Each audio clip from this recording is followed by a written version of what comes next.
des affaires. Le Sénat durcit le texte. La proposition de loi, signée Raphaël Gauvain, député de la majorité, a provoqué de très vives oppositions en raison de craintes pour la liberté d'informer et d'entraves mises aux lanceurs d'alerte.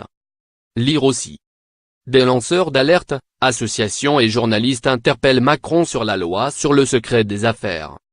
Un grand nombre de sociétés de journalistes, dont celle du Monde, de Radio France ou des Échos, le syndicat national des journalistes ainsi que de nombreuses associations de défense des libertés et de lutte contre la corruption, Transparency International, la Ligue des droits de l'homme, Gramps, et Ceutra, ont signé lundi 16 avril une lettre ouverte au président de la République pour dénoncer un texte qui inverse les principes, où le secret devient la règle, et les libertés des exceptions. Selon cette lettre, des scandales tels ceux du Mediator, du bisphénol A ou des Panama Papers pourraient ainsi ne plus être portés à la connaissance des citoyens.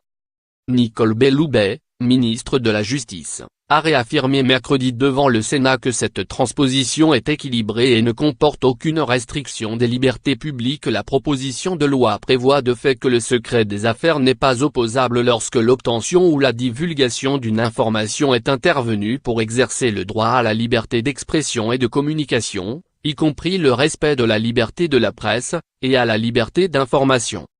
Contre l'avis du gouvernement, le Sénat a durci le texte en élargissant la définition du secret des affaires aux informations qui ont une valeur économique alors que le texte initial parlait de valeur commerciale. Le Sénat a également supprimé l'article introduit à l'Assemblée pour instaurer une amende civile destinée à sanctionner les procédures abusives qui seraient intentées contre des journalistes ou des lanceurs d'alerte.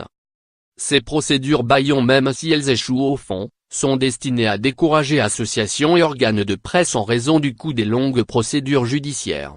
Une commission mixte paritaire devrait être convoquée pour trouver un compromis entre les deux assemblées.